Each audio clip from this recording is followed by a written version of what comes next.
Radio Universidad y el Colegio de Arquitectos y Arquitectos Paisajistas de Puerto Rico presentan Arquitectura Hoy. Noticias, entrevistas y reflexiones en torno a las estructuras y espacios que forman el entorno humano.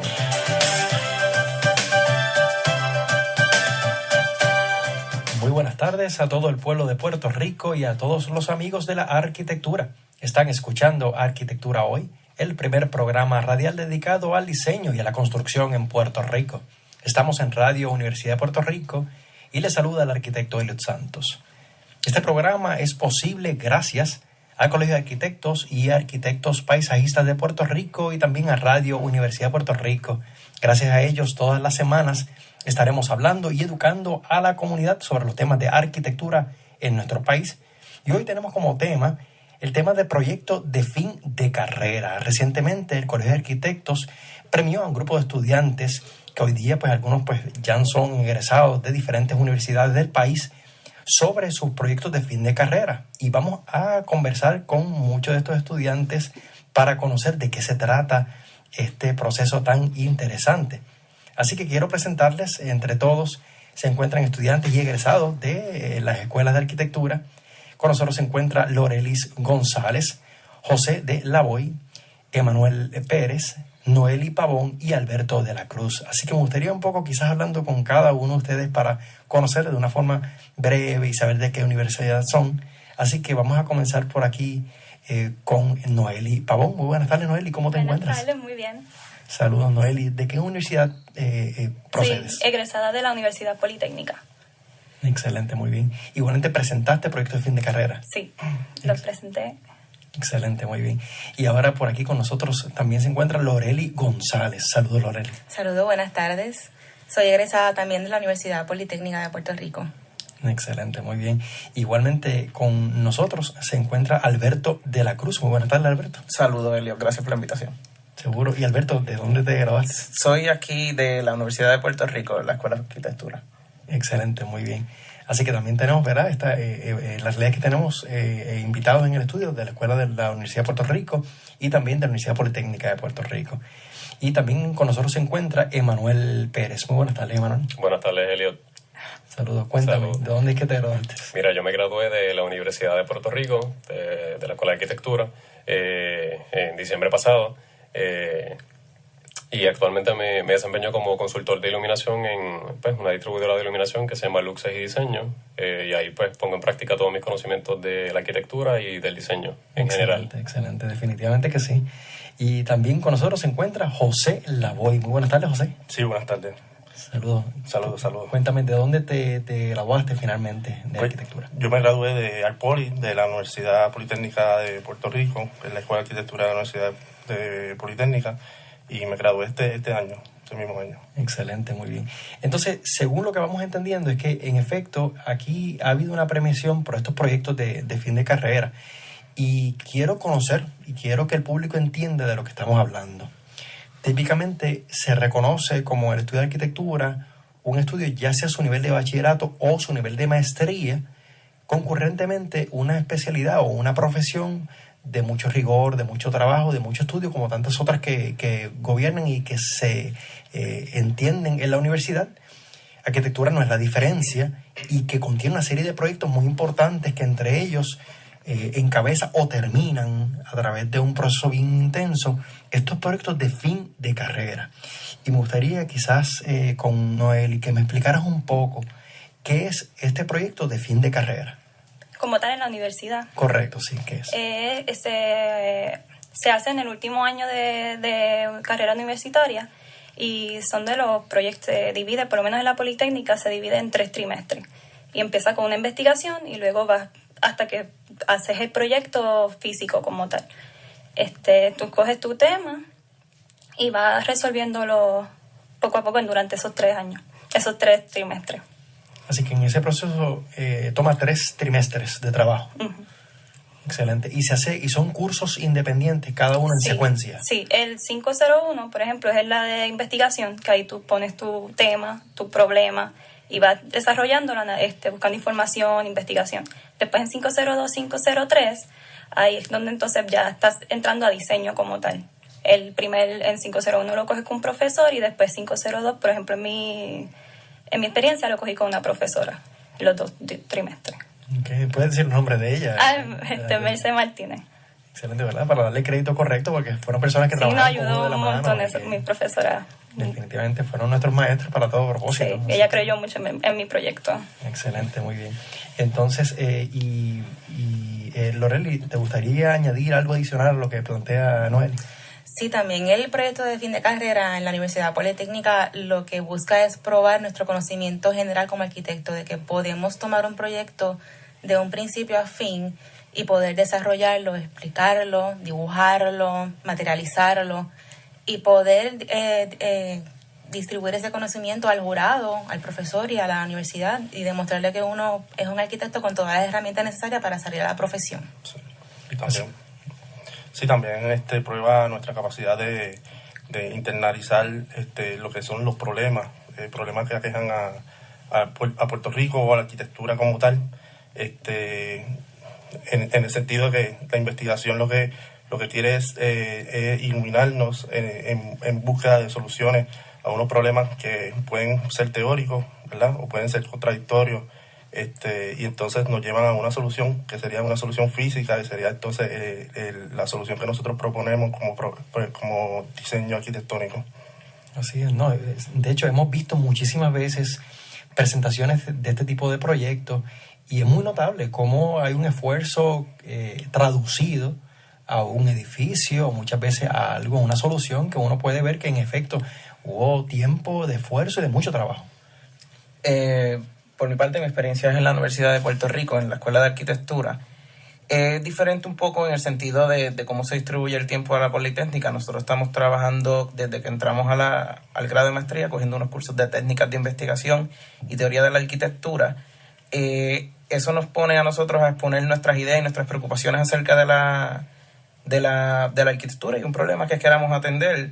Y luego pasamos a lo que se llama el comité de tesis, que nosotros, o proyecto fin de carrera, a la cual nosotros le presentamos nuestra propuesta y cómo queremos atacar el problema y cómo queremos trabajarlo. Y ellos deciden, pues, si pasamos a la próxima etapa, que sería el primer semestre del segundo año, una etapa de investigación, y el segundo semestre una etapa de diseño, o puedes tomar la teórica o de investigación. Que el proceso es bastante parecido, se nos presentan los mismos problemas y se nos presenta cómo resolver, cómo atacar y buscar una solución, pero el de nosotros toma un tiempito de 2 años más o menos.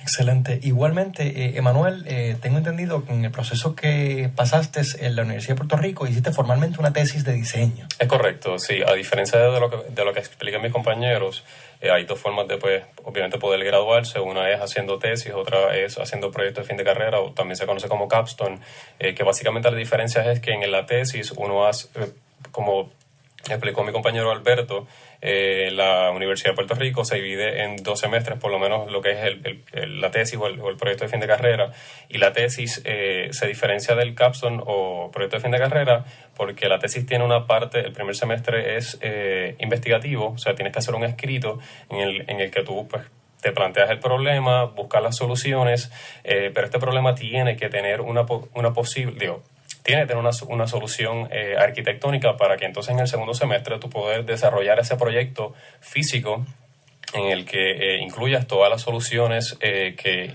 investigaste en tu trabajo escrito y entonces poder desarrollarlo. La intención es, como también explicó la compañera, poder demostrarle al jurado que eres totalmente capaz de poder salir a la calle pues, a ejercer la profesión. Cierto, y también es de conocimiento común que el proceso de tesis normalmente contiene y se entrega pues un documental completo, es un libro básicamente de tesis, donde explica todo el proceso de la investigación y el hallazgo final como propuesta de diseño. Es correcto. Típicamente las bibliotecas son muy importantes el contener esta información, porque a través de los años y las generaciones de estudiantes se nota pues un acervo completo en esa información, en esas propuestas hechas. Y a través del tiempo resulta ser interesante cuando uno empieza a ver investigaciones que se hacen de campo, donde muchas de ellas empezaron como ideas de proyecto de fin de carrera o de tesis. Así que en efecto comenzaron en el sueño de un estudiante. Curioso. Y que muchas veces hoy día termina siendo una realidad. Curioso porque yo he escuchado muchas veces en la Universidad de Puerto Rico es como un comentario que dicen que las soluciones de todos los países, o en el caso de nosotros de Puerto Rico, están en todas las tesis de los estudiantes de todas las universidades, porque básicamente cuando uno hace las investigaciones, uno se basa en los problemas actuales que uno está viviendo y le busca las soluciones, y eso es lo que uno presenta para poder demostrar que es capaz de salir a la sociedad profesional a ejercer. Por lo que es importante que, como tú dices, Elliot, puedes seguir, pues tras generación, seguir viendo esas tesis y ver qué hicieron los estudiantes, qué hicieron los pasados estudiantes para buscar soluciones y cómo abordarlo. Eso es correcto. Cuando yo estaba haciendo mi investigación, nos exhortaban a venir aquí a la Universidad de Puerto Rico a mirar las tesis de los estudiantes de arquitectura para que veamos cómo se armaba, los temas que tocaban, inclusive nos indicaban si habían temas similares que los estudiara, buscáramos a las personas para entrevistarlas y nutrirnos más de sus proyectos para nuestros mismos procesos. Sí, no solamente tesis de arquitectura, también de otras disciplinas, por ejemplo, planificación, sociohumanística, historia.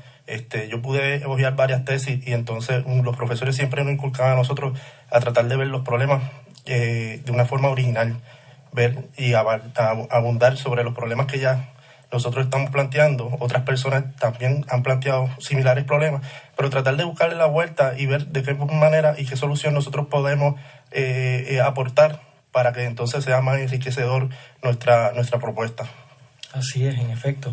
Así que de lo que estamos hablando es de este último esfuerzo, probablemente el más intenso que jamás se llevó a cabo durante toda la carrera universitaria, que culmina ese proceso educativo.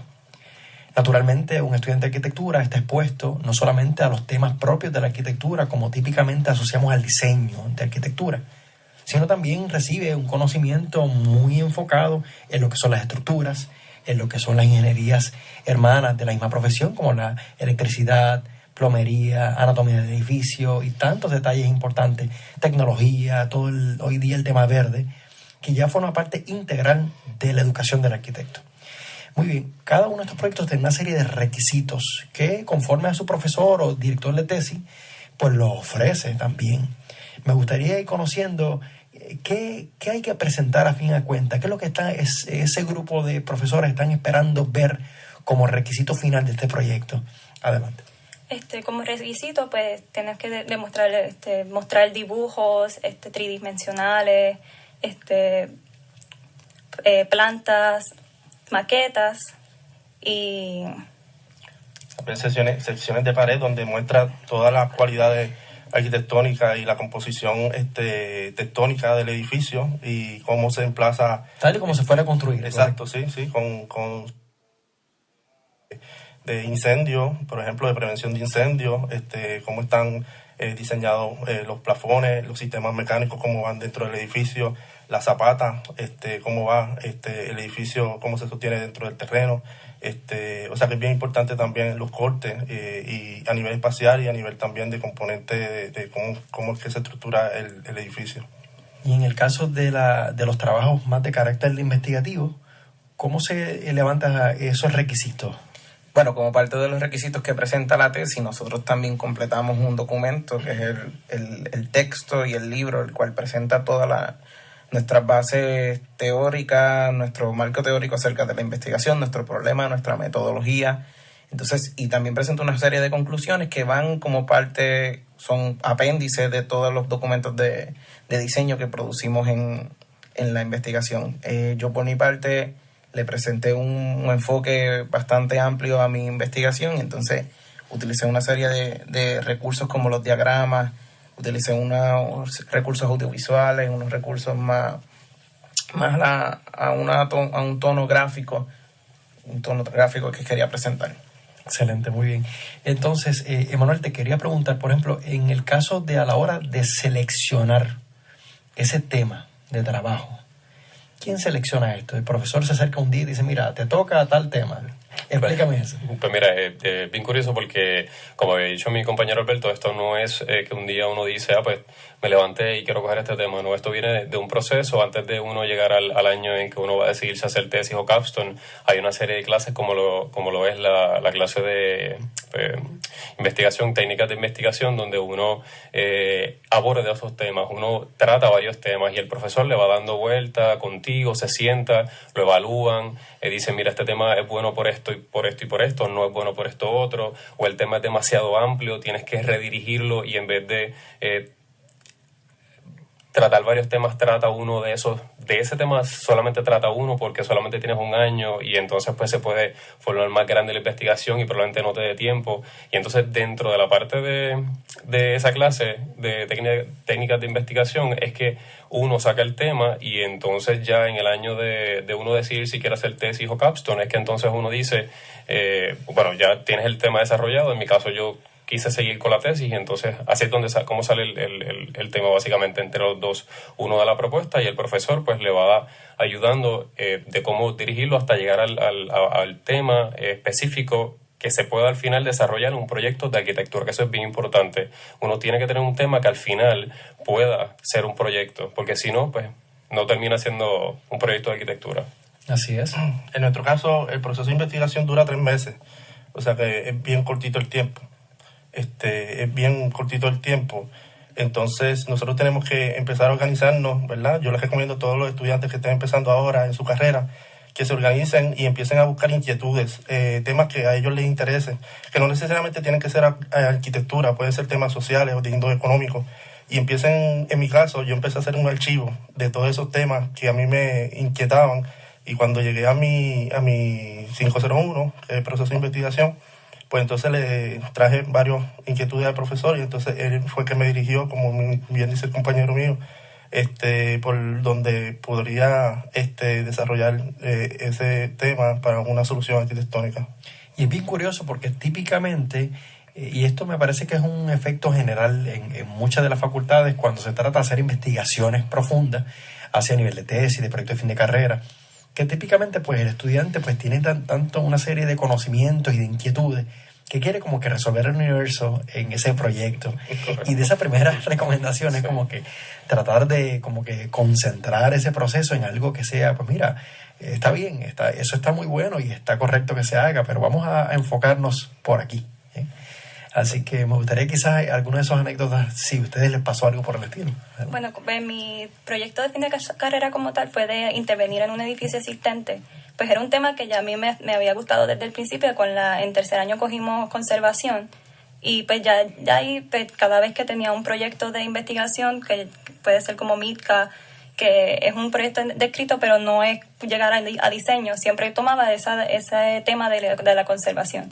Y cuando llegué entonces a 501, el proyecto fin de carrera, pues tuve esa oportunidad entonces de abarcar más ese tema y ver qué solución, qué problemas puedo ver dentro de ese tema.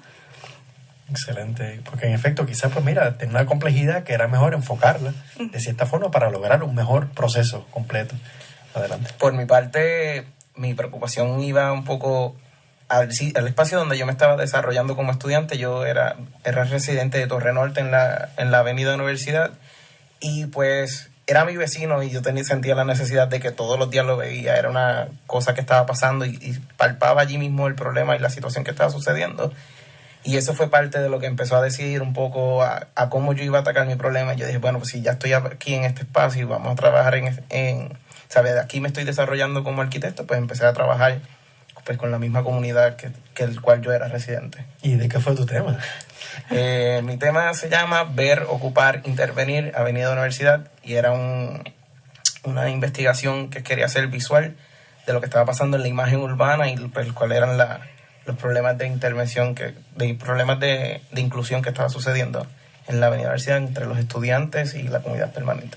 ¿A alguien más le pasó esto de que había que como que reducir un poco el alcance del trabajo de alguna manera? ¿Pasaron ese proceso? Sí, en mi caso yo traía temas hasta cierto punto pertinentes, pero mi profesor durante fácil un mes me viró 4 o 5 temas porque todos eran demasiado amplios, o sea, tenían mucho alcance y tuvimos que reducirlo varias veces, pero al final logró salir un tema muy bueno.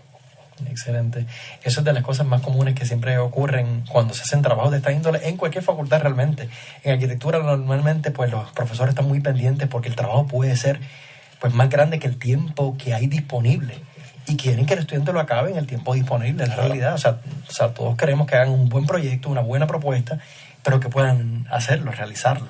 Así que quieren todos volver a escuchar nuestros programas. Visite www.caappr.org y vuélvalos a escuchar. Antes de irnos a la pausa, queremos que visiten la página de Facebook de Arquitectura Hoy, donde pueden encontrar mucha de la información que compartimos en este programa. Y usted puede realizar preguntas y obtener contestación con información de primera. Vamos a una pausa y retornamos en breve aquí hablando de Arquitectura Hoy. Día de Arquitectura Hoy por WRTU y WRUO, Radio Universidad de Puerto Rico. Retomamos el diálogo en su programa Arquitectura Hoy con el arquitecto Elliot Santos por Radio Universidad de Puerto Rico y hablando sobre proyectos de fin de carrera de arquitectura con Noeli Pavón, Loreli González, también con Alberto de la Cruz, Emanuel Pérez y con José Lavoy. Estamos aprendiendo muchísimo sobre este proceso que ocurre, que muchas personas desconocen de este tipo de proyectos de fin de carrera. Algunos ni saben lo que ocurre muchas veces dentro de esas facultades de arquitectura, que tienen su misticismo por la cantidad de tiempo que los estudiantes dedican dentro de estos edificios para crear estas cosas asombrosas por muchos. Así que siempre es muy interesante. Me gustaría conocer ahora, poco a poco, esos títulos de sus proyectos, de sus procesos, básicamente. Así que comienzo por aquí con Noeli. ¿De qué se trató tu investigación? Mi proyecto se trata el tema de mi proyecto es intervención en el antiguo edificio IBM por el arquitecto Henry Klum, y es un proyecto de intervención que entonces veo que me enfoco más en la arquitectura moderna y cómo entonces estos edificios a veces terminan en abandono o en sus intervenciones cambian drásticamente, y yo me enfoco más en mantener esa integridad del edificio y entonces cómo hacer un contraste que se note entre lo nuevo y lo viejo. Que muchas veces ocurre eso, ¿verdad?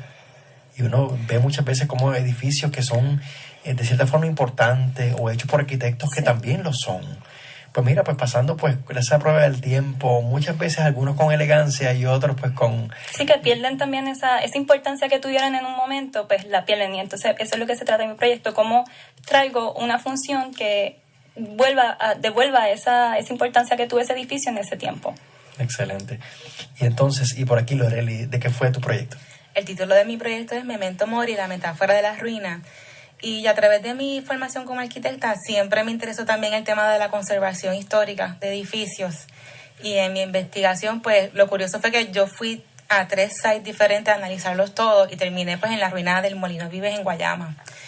Y en mi tema yo desarrollé el hecho de no conservar la ruina y restaurarla a su estado original, sino apreciarla en su estado actual e incorporarle elementos para volverla a incorporar a la ciudad, valga la redundancia, para que la comunidad se integre nuevamente a esa ruina, que le dé nueva valoración y que le dé un nuevo uso a ese lugar. No simplemente retornar a ella como un museo o como lo que era antes. En mi caso, pues yo emplacé en el lugar una biblioteca enterrada en el terreno para darle más prominencia al molino per se. Y escogí ese programa porque la comunidad circundante eran viviendas y el centro urbano de Guayama. Y durante mi investigación encontré que había una alta incidencia de deserción escolar y entendí que ese era el programa más adecuado para volver a traer a la gente a las ruinas, para volverla a activar dentro de Guayama. Excelente. Así que entonces, fíjate, me parece muy, muy interesante, Loreli, porque principalmente hay veces que la ruina se asocia pues con este tema de abandono, o alguna gente pues piensa casi en momificarlas. Y la realidad es que sí, sujetan, guardan, contienen una cantidad de memoria que nos da personalidad al sitio, le da la historia del lugar. Muchas personas crecieron y desde que nacieron vieron esas ruinas, esos edificios ahí constantemente, y son hitos de esos lugares. Y es curioso, ¿verdad? Cómo ustedes van viendo, cómo se van seleccionando esos temas. ¿Por alguna razón que siempre la tuviste en tu corazón, de alguna manera? Durante mi investigación, ese solar en específico, el del Molino de Vives, me estuvo peculiar que el molino es un icono en Guayama en sí, está en su bandera. Y la gente identifica a su pueblo con el molino de la entrada, que es el Molino de Vives. Y hubo varios intentos de restaurarlo, pero nunca nada concluyó. Y cuando fui al lugar, me pareció un lugar muy bonito, un lugar muy pacífico, muy idóneo para emplazar algo allí que la gente realmente aprecie. Un tipo de parque, es una mezcla entre parque, biblioteca y centro cultural. Es algo más de comunidad. Y la ruina tiene una textura que cuando uno está en el lugar uno realmente la aprecia. Y traté de hacer mi proyecto que respetara esa textura y lo nuevo fuera un material que entrara en conversación con esa nueva textura. Excelente, y de eso vamos a estar hablando en breve para cuando vayamos conociendo de qué se trata cada uno de estos proyectos. Así que eso está sumamente interesante, y de hecho ya como uno ya yo estoy escuchándote y ya como que quiero ver estos proyectos básicamente. Entonces, Alberto de la Cruz, cuéntame, ¿de qué se trató tu proyecto? Pues, como había mencionado anteriormente, el título de mi proyecto es Ver, Ocupar, Intervenir la Avenida Universidad. Y esas tres palabras, que es el ver, el ocupar y el intervenir. Ver, primeramente, trataba de hacer un acercamiento acerca de la mirada urbana y cuál era la imagen gráfica y la imagen del muro urbano que contiene lo que conocemos todos los estudiantes y todos los que vivimos cerca de Río Piedra, lo que es la Avenida Universidad. El ocupar trataba de hablar un poco más de quiénes eran los que lo utilizaban, cuándo, dónde, quiénes estaban en la calle, qué está ocurriendo en la Avenida Universidad. Y el intervenir era un poco más bien también investigar cuáles eran las intenciones o cuáles eran los proyectos y cuáles eran pues cómo la gente iba a ir transformando el espacio y cómo este espacio se desataba un poco, se convertía en el escenario de lo que uno hace allí día a día. Entonces, ¿llegaste a integrar a Torres del Norte con ese proyecto? Sí, la Avenida Universidad, parte de la investigación trataba de ver qué es lo que la gente identifica a la Avenida Universidad, y se reconoce como que de más o menos desde la torre de la universidad hasta la última parte. Y pues nada, todo ese proyecto fue investigado. Hasta el Walgreens al final, casi. El Walgreens. Entonces, y toda esa... El antiguo ICPR, que debería ser. Sí, toda esa línea, cómo se empezaba a producir, y se produce al final la segunda parte, un proyecto que trata de comulgar con esas dos vertientes entre los estudiantes y la comunidad permanente. O sea, hace como una especie de espacio público que da la oportunidad de un mercado alternativo, y un poco para balancear los tonos de cuáles son los espacios para los estudiantes y cuáles son los espacios para la comunidad que allí reside permanentemente. ¿Y cómo pudiste hacer ese proceso? O sea, ¿utilizaste entrevistas a las personas en la calle Universidad, en la avenida? ¿Cómo fue la cosa? Sí, hay mucha, como te estaba diciendo, la investigación fue bien oculocéntrica, fue en todo lo que tú podías ver como usuario. Entonces se hacen muchas fotografías, se hacen unas visitas al site por calendario, se hicieron durante una semana unas horas específicas para ver cuántas personas había. Se utilizaron unos sujetos donde se le amarró una cámara pequeña que se iba grabando hacia dónde iban mirando, si miraban hacia el horizonte, el suelo, si miraban hacia el edificio. Se hacían también unas fotografías de que... ¿Tuviste que diseñar esa cámara que donde ellos están mirando? No, o sea, ya existe una GoPro, que son chiquititas, que la utilizan los deportistas para grabar sus eventos y correr en la calle. Pues yo la utilicé de una forma más pasiva, solamente para que la gente pudiera grabar el recorrido y se desatara un poco de lo que ellos conocían la definición como la Avenida Universidad, y sino que la caminaran y miraran lo que quisieran mirar. Entonces empezábamos ahí a hacer unos descubrimientos acerca de qué eran las cosas que se estaban viendo en la Avenida Universidad y cuáles eran pues las escalas de gráfica, las escalas de nivel de la mirada, y también una investigación histórica que no se puede dejar atrás,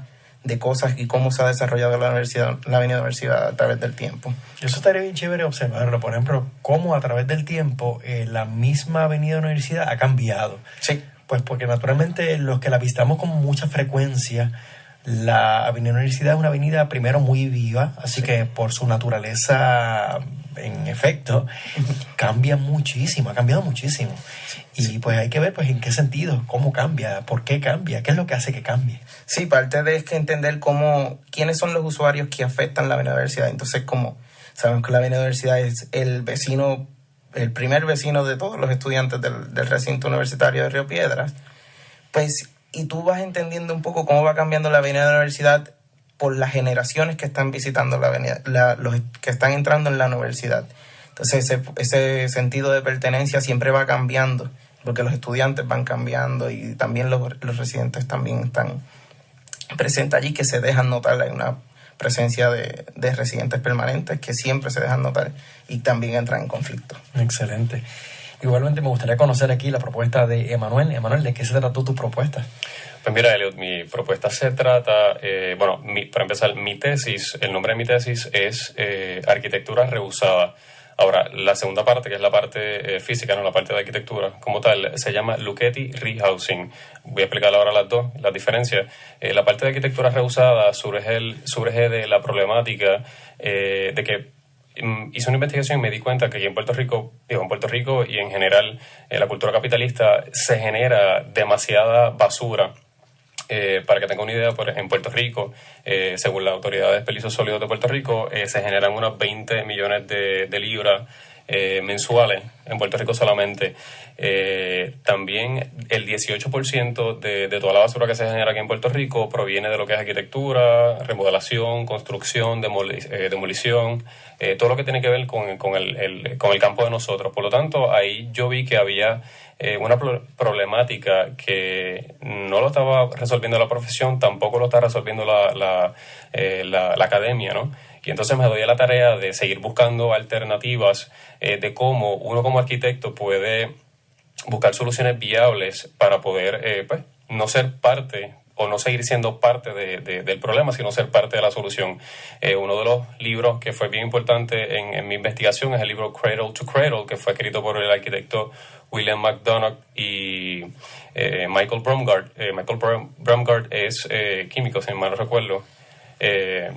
Entonces ellos hablan sobre todo, de todo lo que hablan, ¿no? El punto es que ellos dicen que la naturaleza tiene un proceso que se llama cradle to cradle, que es que un organismo produce desperdicios y otro organismo coge esos desperdicios y lo hace su alimento. Por lo tanto, el ciclo se cierra. O sea que no hay desperdicios en sí. Y entonces ellos proponen que todos los productos X, los productos comestibles, productos que se producen, tengan ese proceso, que todo lo que se produzca tenga un segundo, un tercer uso, o que sean productos que se puedan volver a reutilizar o que se puedan tirar a la tierra, ¿no? Y sean biodegradables. Entonces, de ahí entonces yo cojo esa idea y entonces trato de incorporar ese proceso cradle to cradle a la parte de arquitectura, y ahí es donde entonces viene, de ahí es donde sale el producto como tal, que es la segunda fase, que se llama Luchetti Rehousing. Cómo yo entonces me dirijo o redirijo el problema para tratar de que mi proyecto sea cradle to cradle, o sea, de la cuna a la cuna, que sea la definición, pues a través de la deconstrucción. ¿Y qué es la deconstrucción? Es el desmontaje de edificios. O sea, al igual que como uno lo monta, todos nosotros sabemos pues que hay un proceso, tienes que primero hacer los cimientos y ir montando de abajo hacia arriba, pues entonces hay que, la deconstrucción sería desmontar esos edificios y tratar de coger todas las piezas lo más, salvarlas lo más posible, tratar de mutilarlas lo menos posible para poder reutilizarlas en otros proyectos. De ahí entonces sale el proyecto Luchetti Rehousing, y entonces yo me di a la tarea de identificar un edificio que estuviese en desuso o en abandono. En mi caso fue en desuso, un edificio industrial un edificio que antes era un almacén, que estaba en la zona industrial Luchetti, en Bayamón, donde está La Goya, para que tengan una idea. Y entonces yo cojo este edificio y hago un inventario. O sea, yo fui al edificio, obviamente primero le identifiqué que tuviese piezas que yo pudiese utilizar. Así que una vez lo identifico, empiezo a hacer todo el inventario, cuento todas las columnas, todas las vigas, todas las viguetas, todas las piezas prefabricadas de hormigón que habían, cojo las dimensiones, las identifico estructuralmente. En el caso de las vigas, las viguetas, pues obviamente con el manual de acero fui identificando cuáles eran cada una de ellas, qué cargas sostenían, y entonces con ese inventario de piezas, o sea, yo tenía ya ese inventario, es que entonces ese es mi pie forzado para entonces diseñar mi edificio que fue un edificio de vivienda en la zona de Santurce. ¿Por qué escogí vivienda? Porque actualmente, y esto fue un tema en el que yo no abarqué mucho porque realmente no me iba el tiempo, pero la intención era tratar de buscar una solución, porque obviamente los materiales están, además de que nos estamos quedando sin materiales, pues también están bien caros. Por lo tanto, si ya conseguíamos materiales que tuviésemos disponible aquí, que no tuviésemos que pedir, pues teóricamente el costo se supone que baje. Esa era una de las cosas que también quería abarcar. No pude irme tanto por ese tema porque es una parte más financiera y era otro aspecto del proyecto en el cual yo no me fui por esa área. Pero la intención era esa, porque tenemos también una situación de que tenemos muchas personas que necesitan vivienda, pero por los altos costos pues no pueden adquirirlas. Por lo tanto, era una forma de tratar de hacer un in-between, en poder decir, tener una vivienda bien diseñada, en un centro, pues en Santurce, donde se puede utilizar la transportación pública, porque mi solar queda justamente frente a la estación del tren urbano de Sagrado Corazón. Que era perfecto para entonces poder desarrollar este proyecto y pues tratar de dar una solución también a personas que lo necesitan.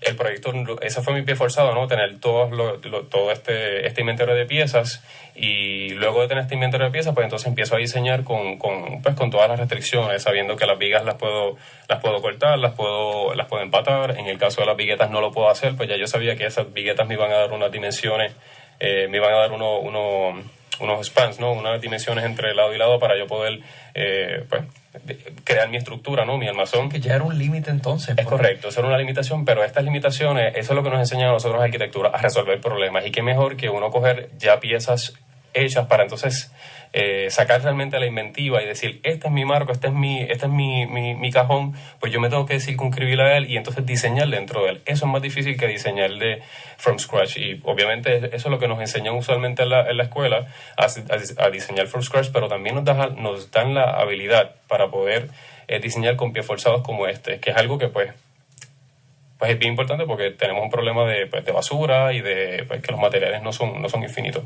Es cierto, y de hecho uno de los problemas principales en Puerto Rico, y que va a continuar pasando en la medida en que los puertorriqueños, pues mira, de forma mágica yo saco mi basura al frente de mi casa. Correcto. Y de momento se la llevan y desaparece. Sí. Y pues se piensa que siempre yo voy a poder ir a la ferretería y que siempre yo voy a poder conseguir tal material y tal cosa. Correcto. Y la realidad es que esto es una isla y tenemos que empezar a ver esto, de que hay que tratar de sacarle provecho primero lo que ya tenemos. Uh-huh. Y me parece una propuesta muy, muy interesante, Manuel, tú sabes, y me parece que inclusive donde te quedaste en el tema económico, uh-huh, eso pues merece un estudio adicional para que, pues, por ejemplo, yo imagino que lo que quería era constatar y comprobar si en efecto ese proyecto pues costaría menos. Claro. Que un proyecto hecho from scratch, quizás con los mismos, ¿verdad? Como tú mencionas, claro, desde cero, claro, utilizando los mismos materiales, pero acabados de comprar. Sin quitarle el mérito, obviamente, a los proyectos que son hechos from scratch, sino que es una problemática que está ahí, es una situación que está. Tenemos los materiales, tenemos, como dijo la compañera, que se basó en un edificio pues en desuso o abandonado para poder rehabilitarlo. Pero de la misma manera, hay muchos edificios que tienen muchos materiales que podemos reutilizar y meramente los demuelen y los echan a la basura o los reciclan.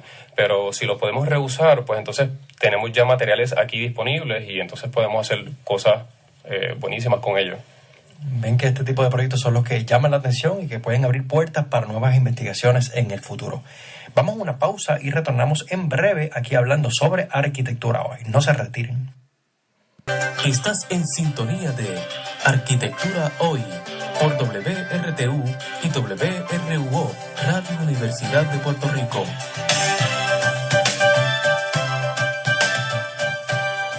Retomamos el diálogo en su programa Arquitectura Hoy, hablando hoy sobre el tema de proyectos de fin de carrera de arquitectura, con los estudiantes también egresados de las universidades ya en estos momentos, Lorely González, José Lavoy, Emanuel Pérez, Noeli Pavón y Alberto de la Cruz. Hemos estado aprendiendo muchísimo. Así que finalmente nos queda por aquí por conocer la propuesta de José Lavoy. José, ¿de qué se trató tu proyecto de fin de carrera? Pues mi proyecto se titula La producción de escala doméstica y el derecho de ciudad.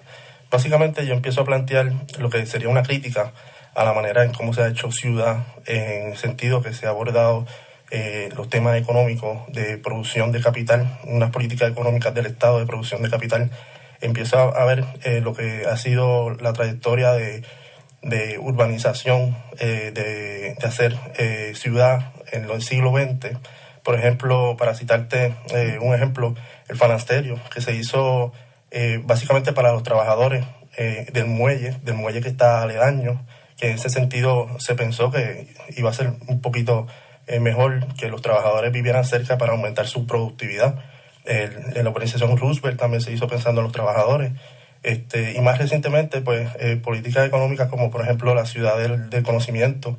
Entonces yo planteo que en base a lo que es el índice socioeconómico de Puerto Rico, pues podemos hacer una alternativa de ciudad apelando a lo que sería la producción de la vida cotidiana, una producción doméstica, una producción que apele a lo que es el sentido de comunidad, de sentido comunitario. Y entonces empiezo a ver como alternativa la vivienda de interés social, porque en la vivienda de interés social la vivienda es un buen catalizador para vivir la ciudad y activar la ciudad, entonces, y fomentar lo que es la interacción entre las personas. Y eso pues tomó como un solar, básicamente. Sí, un solar que es propiedad de Caño Martín Peña, de la Corporación Enlace del Caño Martín Peña. Excelente, qué bien. Hemos tenido aquí programa, correcto. Ahí pues me acerqué a Helio Santos y La Marchena. Ellos me abrieron la puerta, me enseñaron el sitio ideal para hacer mi intervención. Entonces pues acogí su recomendación, hice mi intervención. Los profesores míos, el de investigación fue Bennett Díaz y el de diseño fue Samuel Colchado. Samuel Colchado me ayudó en lo que era el proceso de diseño y él lo vio con buenos ojos. El jurado también me ayudó mucho, en especial Emilio Martínez, que fue el que hizo el plan maestro del Caño Martín Peña. Así y básicamente yo me acojo el plan y lo integro dentro de lo que es la estrategia de diseño. Fíjate, José, esto es bien diferente a cuando se piensa en vivienda, en urbanizaciones para personas, ¿verdad?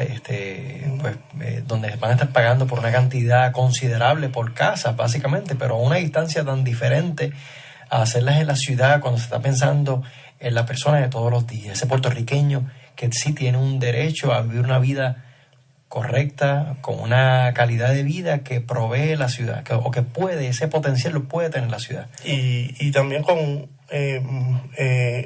más bien también aprovechando el sentido de comunidad que ahí impera en el Caño Martín Peña, yo quise hacer que el diseño fuera también aprovechado por esa comunidad que no necesariamente iba a vivir dentro de lo que era el complejo, o sea que hice espacios de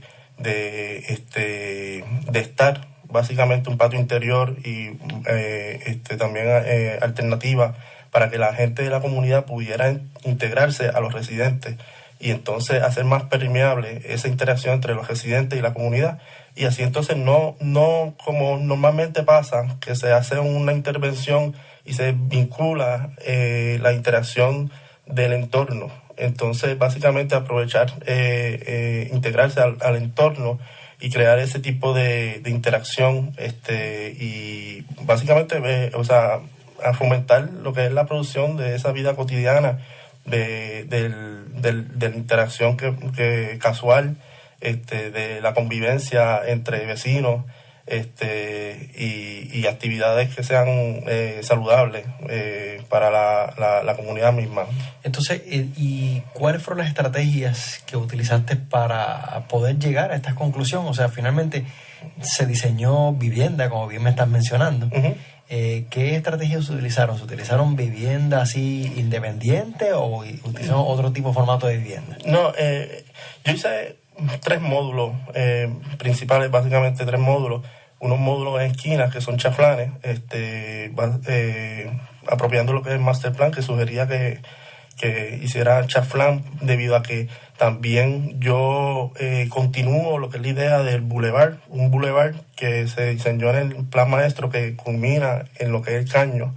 Entonces, pues vi que eso era una oportunidad para apropiarme del master plan y integrar el boulevard, y entonces hice estos módulos de vivienda en los cuales tengo estudios, apartamentos de una habitación, apartamentos de 2 habitaciones, apartamentos de 3 habitaciones, apartamentos también para personas con impedimentos, y también unos apartamentos que están en el patio interior, maximizando el espacio, ¿verdad?, que tengo para producir dentro de una escala ideal y adecuada la mayor cantidad de vivienda que se podía producir. Entonces, aprovecho un poco para definir algunos conceptos que nosotros hablamos con alguna cotidianidad, como lo que mencionas, esa palabra de chaflán. Pues típicamente hablamos de que cuando usted conforma una serie de casas, creando una manzana propiamente hablando, esa esquina, cuando usted recorta algún ángulo como a 45 grados de esa esquina y ya ahí no construye más nada, lo que nuestros abuelos, mi abuelita decía, eso está cercadito. Por ahí, pues significa, eso es lo que nosotros hablamos que es un chaflán. Típicamente son muy populares, lo veremos aquí en Puerto Rico, en Ponce, veremos unos chaflanes muy importantes cerca de la plaza, y en ciudades del mundo como en Barcelona y demás son muy distinguidas por utilizar este tipo de recursos que mejoran esas conexiones en las esquinas, las hacen un poquito más abundantes, más grandes y más cómodo también la visual. Excelente. Entonces, y finalmente, así que, y esas casas eran de mediana densidad, o sea, eran para que viera más familias en un mismo sitio. ¿Cómo fue la propuesta? Bueno, esas casas, básicamente, yo, o sea, más o menos era de mediana densidad, o sea, no era de alta densidad. No quería abrumar mucho, o sea... 2, 3 pisos de altura, ¿cómo fue la cosa? Más bien le hice caso a lo que era el master plan, eran 4 pisos de altura, los 2 pisos superiores eran dúplex, o sea, se compartía por una circulación interior el apartamento, y entonces, básicamente la parte del boulevard, ¿verdad?, que es la parte y la parte sur eran el primer nivel comercial y un comercio taller, fomentando lo que es la vida en la comunidad, de talleres, pueden ser de ebanistería, por ejemplo. La parte norte y la parte oeste, el primer nivel, son viviendas para personas con impedimentos. Y también aproveché conceptos, por ejemplo, como... esconder lo que son los vehículos. Los vehículos, en mi caso, se estacionan en la parte de detrás del comercio, pero debajo del segundo piso y también debajo del patio interior. Bajan media altura para entonces el patio interior subir media altura. O sea que básicamente... escondías parte del automóvil, básicamente. Lo escondía, sí, porque quería fomentar lo que era la vivencia, la experiencia peatonal. Entonces, acceso a lo que son lo interior del complejo, a través de unos pórticos, y ese pórtico básicamente yo propongo que se active con lo que sería actividad de comercio informal, por ejemplo, venta de artesanía de frutas, o un comercio informal, y entonces pasa a un pórtico secundario que es el que da acceso al patio interior a través de una rampa con una escalera, y ese pórtico secundario también sirve para reuniones informales como cumpleaños o reuniones de la comunidad. Excelente. ¿Han visto cómo hay una amalgama de temas tan interesantes en este tipo de proyectos? Yo quiero preguntarle a Noeli. Noeli, me estabas hablando de una de tus interrogantes principales de tu proyecto, que era la torre de IBM, particularmente el proyecto de Henry Klum. Quería conocer finalmente por qué decidiste ese proyecto particularmente hablando, si era algo que estaba cerca de tu corazón. Igualmente, ¿cuáles fueron esas estrategias que desarrollaste en este proyecto para lograr esas conclusiones de diseño? Adelante. El edificio desde el principio estuvo en mi mente, pero después pues, por la profesora y eso, pues vi más proyectos, más edificios, para entonces ver cuál era el que más necesitaba. Entonces me interesó mucho el IBM, que está en la calle Loíza, porque en el momento de la investigación estaba en abandono, no tenía ningún tipo de uso. Ahora creo que tiene las tiendas del Total. Estaba en abandono y entonces pues decido hacer un boutique hotel en el edificio, que va con la zona comercial de la Loíza, y como está también cerca de la playa, pues lo vi más como un área turística. Que tiene mucho potencial por donde está localizado. Sí, que hay muchos boutique hotel, que es como un hotel más pequeño en el área, pero entonces ya que el edificio está en una esquina, pues volver otra vez a darle una importancia al edificio como tal. Entonces, como uno de los retos del proyecto era cómo entonces mantener esa integridad del edificio, pues decido entonces añadir 2 plantas, 2 niveles en forma de L para entonces mantener esa integridad de la esquina del edificio donde están los quebrasoles originales de Henry Klum, que los utiliza en muchos de sus proyectos. Entonces decido diseñar un patio interior en el edificio para entonces acomodar estratégicamente las habitaciones del hotel como tal. Que entonces miraban hacia el patio interior y entonces creaban nueva circulación en el edificio, que entonces podías tener relación todavía con esos quiebrasoles, no tanto afuera, sino también en el interior como tal. Explícame un poco sobre los quiebrasoles de Henry Klum, que tantas veces él los utilizó de forma muy creativa. Sí, aquí en la universidad. En la universidad como tal, aquí lo utiliza mucho. En el IBM, utiliza los que son como los bloques de hormigón y los va poniendo estratégicamente para entonces hacer diferentes sombras en el edificio. También utiliza los verticales, que son mecánicos en metal, para entonces, dependiendo de la hora del día, pues creaba sombras dentro del edificio.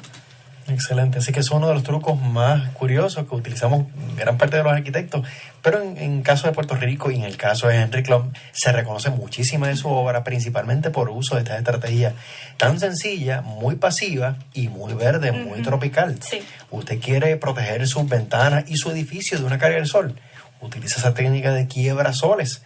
La palabra lo dice, lo que hace sencillamente que quiebra esa luz del sol y evita que entre dentro de esos espacios. Por eso, como tal, en el proyecto, pues utilizo esa nueva circulación, esos nuevos pasillos que se crearon, que tengan entonces esa relación con el quiebrasol, poniendo completamente el cristal, para que entonces se pueda ver completo el elemento como tal. Excelente, muy bien. Y entonces, esa estrategia de ese hotel boutique, como bien menciona, así que finalmente, ¿cuál fue esa respuesta final en ese proceso del proyecto entre ese jurado que va y observa ese proyecto? Desde el principio el proyecto gustó mucho al jurado, pero entonces fue como que una gran expectativa ver cómo terminaba el proyecto. Pero entonces para crear ese contraste entre lo nuevo y lo viejo, pues traigo otro material que es el Trespameteón, que es un material con un panel con fibras de madera, que es duradero y resistente al agua. Entonces lo traigo para entonces crear ese contraste como tal. Excelente. Y bueno, te aprovecho para preguntarle también por aquí a Lorelis. Estos proyectos finalmente son vistos por un grupo también de pares, profesores, especialistas en el tema, que se llama jurado. Explícame un poco sobre este proceso de jurado, como conclusión a todo este proceso entero en que se evalúa. El proceso de jurado, pues ellos tienen una impresión final del proyecto a través de la clase o de este capstone. Ellos te van llevando a que uno desarrolle el proyecto de manera de que uno pueda llevar su interpretación final a la materialización del edificio y del proyecto. Y es un proceso colaborativo mayormente, donde uno escucha opiniones y uno es receptivo a algunas, otras no. Es decisión de uno aceptarlas o negarlas. Y en todo momento pues hay que defender ese punto, el proyecto. En mi caso, pues yo tuve un proyecto bastante al final llevadero, donde el jurado le agradaba el proyecto. Tuve la dicha de que tuve a un arquitecto que era de Guayama, casualmente mi jurado, yo no lo invité, fue invitado del decano en aquel momento, el arquitecto Valdo Regis. Y él le encantó el proyecto porque se identificaba mucho con su pueblo.